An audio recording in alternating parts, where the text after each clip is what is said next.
Salam Bapak Ibu dan Saudara yang dikasihi Tuhan Yesus Kristus. Selamat pagi dan selamat menikmati kasih Tuhan yang dilimpahkan di dalam hidup kita semua. Bapak Ibu, Saudara yang terkasih di dalam nama Tuhan, sebelum kita melakukan aktivitas kegiatan kita sepanjang hari ini, marilah kita di pagi ini mengawalinya dengan membaca dan merenungkan sabda Tuhan. Untuk itu, marilah kita berdoa terlebih dahulu sebelum kita membaca dan merenungkan sabda Tuhan. Mari kita berdoa. Bapa yang baik, Bapa yang penuh dengan kasih karunia, kami bersyukur kepadamu Tuhan, di pagi ini Engkau sudah memimpin dan memberkati kehidupan kami, sehingga di pagi ini kami dapat mengawali hari ini dengan baik tanpa kekurangan satu apapun, dan kami merasakan berkat-Mu yang selalu baru ya Bapa. Tuhan, saat ini kami akan bersama-sama membaca dan merenungkan sabda-Mu. Biarlah Roh Kudus yang memimpin dan yang menyertai kami semua, agar sabda Tuhan yang kami baca itu menerangi dan menuntun kehidupan kami dalam menjalani kehidupan sepanjang hari ini ya Bapa. Kami serahkan hidup kami seutuhnya di dalam anugerah Tuhan Yesus Kristus. Haleluya. Amin. Bapak, Ibu, dan saudara-saudari yang dikasihi Tuhan Yesus Kristus, bagian firman Tuhan yang akan kita baca dan kita renungkan bersama di pagi ini saya ambil dari kitab 2 Tawarikh, pasalnya yang ke-26, ayat 16 sampai ayatnya yang ke-21. Demikian sabda Tuhan akan saya bacakan untuk kita semua.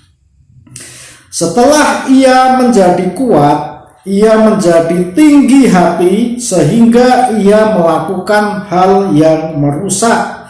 Ia berubah setia kepada Tuhan Allahnya dan memasuki bait Tuhan untuk membakar ukupan di atas mezbah pembakaran ukupan.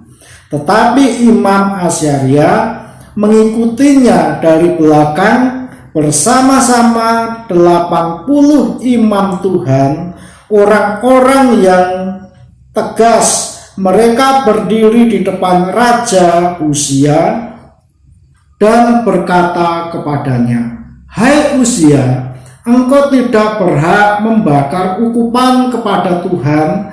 Hanyalah imam-imam keturunan Harun yang telah dikuduskan yang berhak membakar ukupan.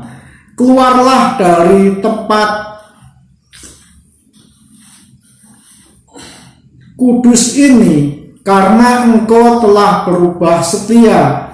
Engkau tidak akan memperoleh kehormatan dari Tuhan Allah karena hal ini."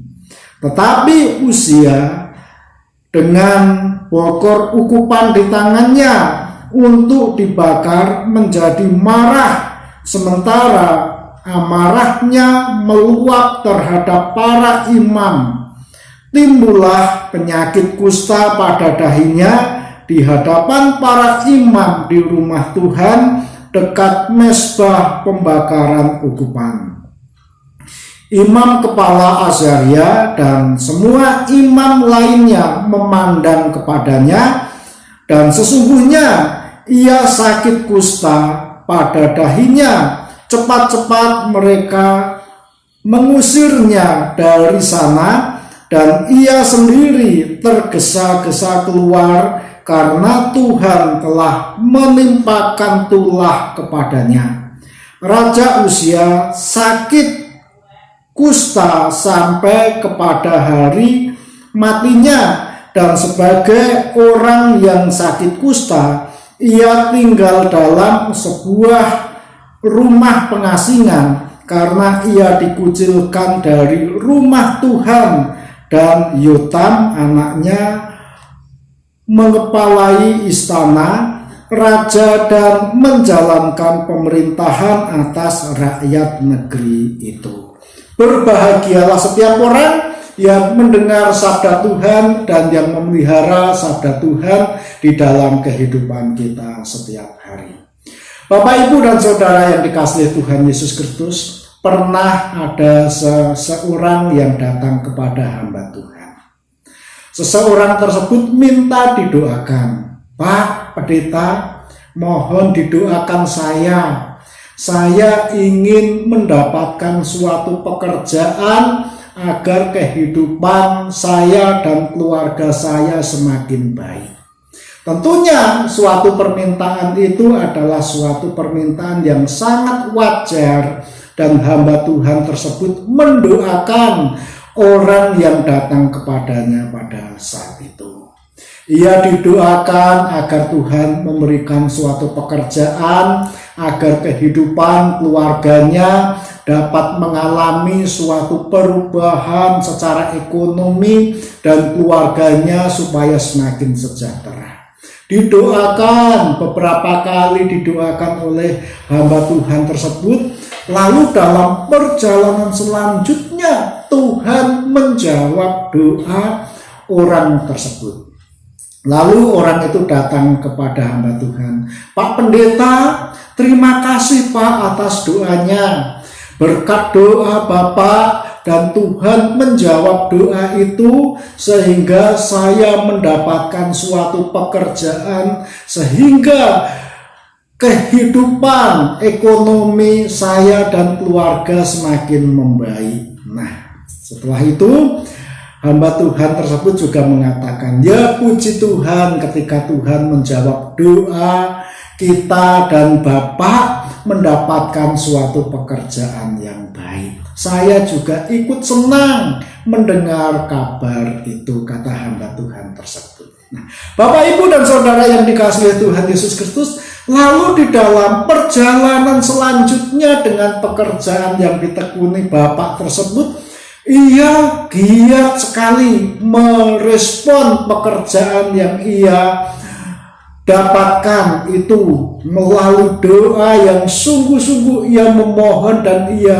diberikan Tuhan pekerjaan.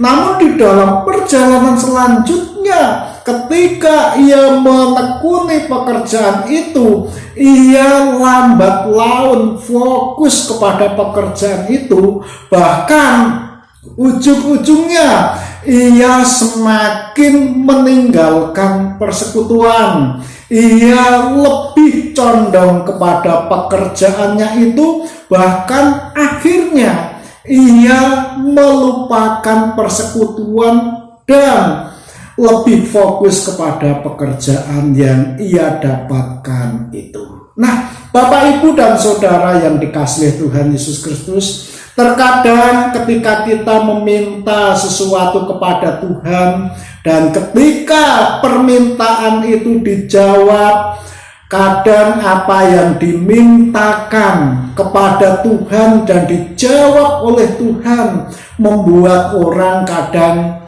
malah justru melupakan Tuhan, seperti Bapak yang datang kepada Tuhan, kepada hamba Tuhan tadi. Nah, Ibu, Bapak, dan Saudara yang dikasihi Tuhan Yesus Kristus, kembali kepada bagian firman Tuhan yang kita baca ini. Kalau kita memperhatikan pada ayat-ayat sebelumnya, di sini Raja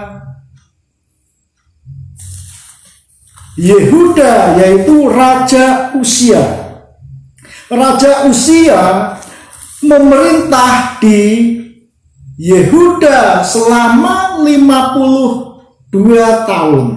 Ia menjadi raja pada usia 16 tahun. Tentunya ini merupakan suatu pengalaman yang sangat luar biasa. Seorang raja yang diangkat yang masih muda, dan ia dalam membangun suatu karir dalam pemerintahannya cukup lama, yaitu 52 tahun.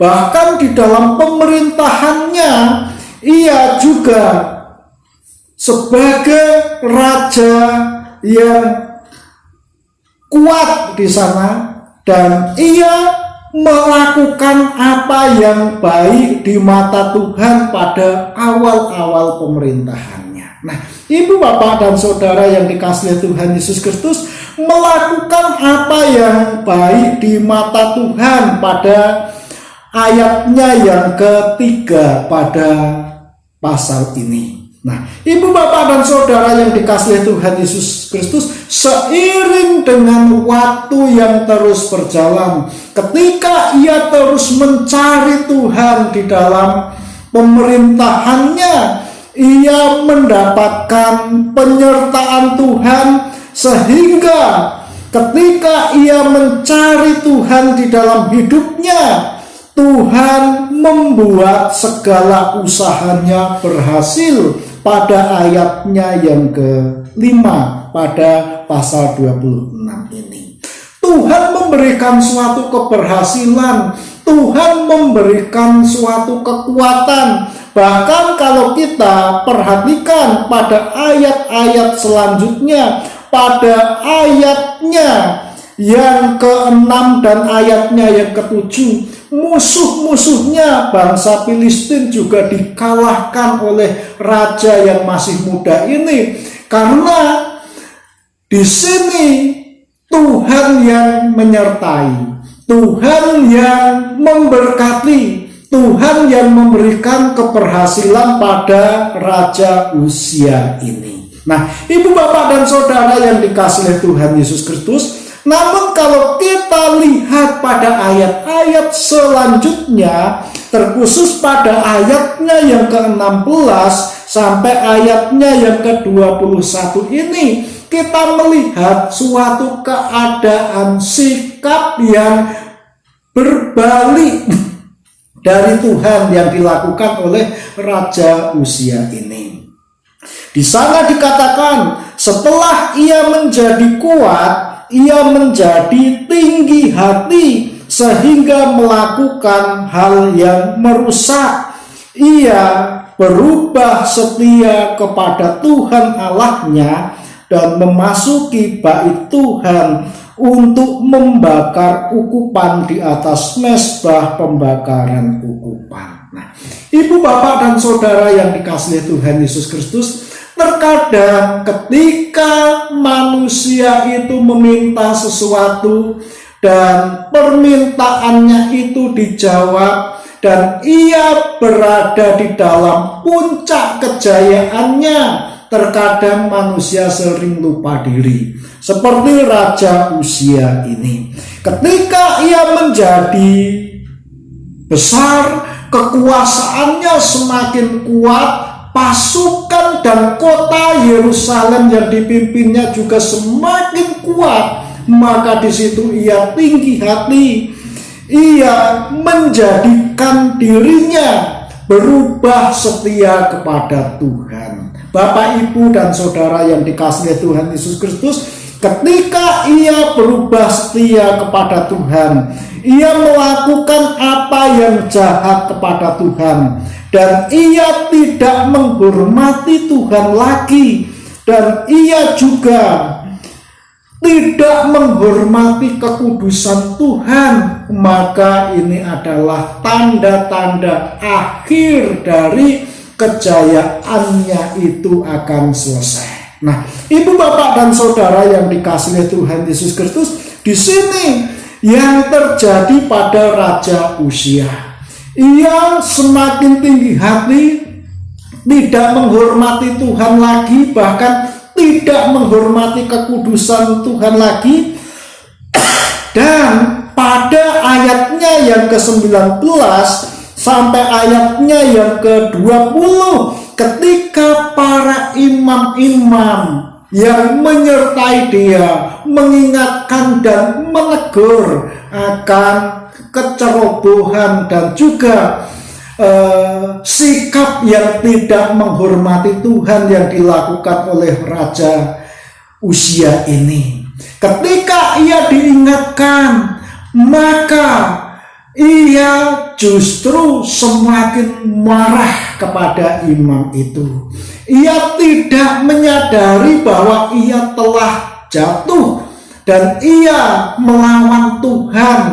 Sehingga sikap yang terus keras kepala, sikap yang tidak mau diingatkan itu, Tuhan sendiri yang bertindak pada dirinya. Karena Raja Uzia tidak menghormati Tuhan lagi. Nah, ibu, bapak, dan saudara yang dikasihi oleh Tuhan Yesus Kristus, ketika Raja Uzia sudah tidak menghormati Tuhan karena ia lupa diri akan karya Tuhan yang memberikan keberhasilan di dalam hidupnya, dan ia tidak menghiraukan peringatan dari imam-imam yang mengingatkan mereka agar tetap menghormati Tuhan, maka kekerasan hatinya itu membawanya kepada suatu kehancuran dalam sebuah pemerintahannya.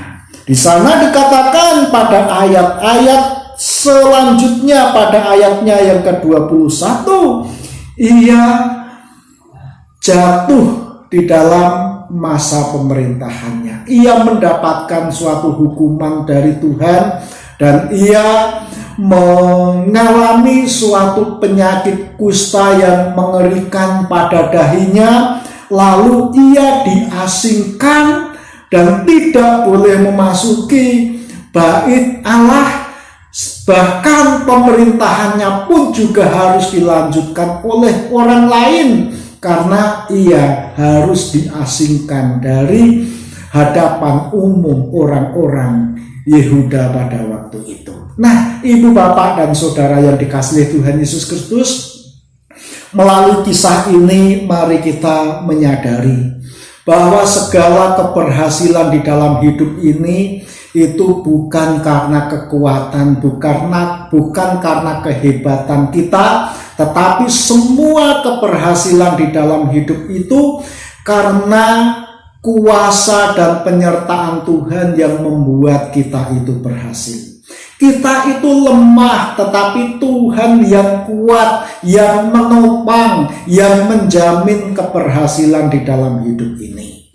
Untuk itu, apapun yang kita capai, bahkan mencapai puncak karir sekalipun, jangan pernah melupakan Tuhan. Karena apa? Semua keberhasilan itu berkat Tuhan, berkat campur tangan Tuhan, dan berkat tuntunan dan kasih Tuhan yang memampukan, yang memimpin kita di dalam membangun hidup ini. Apa yang terjadi pada Raja Uzia ini kiranya juga menjadi peringatan bagi kita semua. Apapun yang kita capai, jangan kita menjadi tinggi hati, tetapi tetap bersikap rendah hati di hadapan Tuhan, dan terus menghormati Tuhan, dan terus memuliakan Tuhan dengan apa yang kita capai. Maka ketika Tuhan itu yang menjadi tujuan hidup, yang terus dimuliakan dan diagungkan, maka apapun yang kita capai itu akan membawa suatu kebaikan. Untuk itu, marilah Bapak Ibu, kita terus sertakan Tuhan dan tetap setia dan memandang Tuhan, serta melakukan apa yang benar di mata Tuhan, karena Tuhanlah sejatinya tujuan di dalam hidup kita ini. Tuhan kiranya memberkati kita semua. Mari kita berdoa. Bapa yang baik, Bapa yang penuh dengan kasih karunia, kami bersyukur kepadamu Tuhan di pagi ini. Engkau sudah berfirman kepada kami melalui kisah Raja Yehuda, Raja Uzia ini, kiranya memberikan suatu pemahaman kepada kami bahwa di dalam keberhasilan di dalam hidup ini bukan semata-mata karena kehebatan kami, namun semua karena Tuhan yang menyertai hidup kami. Untuk itu Tuhan, dalam menjalani kehidupan di dalam menekuni pekerjaan yang Tuhan percayakan kepada kami. Biarlah tuntunan dan hikmat yang daripadamu terus memimpin dan menguasai hidup kami, agar kami dapat terus menghormati dan memuliakan Tuhan di dalam setiap kehidupan kami. Terpujilah Tuhan Yesus Kristus, namamu kekal selama-lamanya. Haleluya. Amin. Selamat pagi Bapak Ibu, dan kiranya Tuhan memberkati kita semua.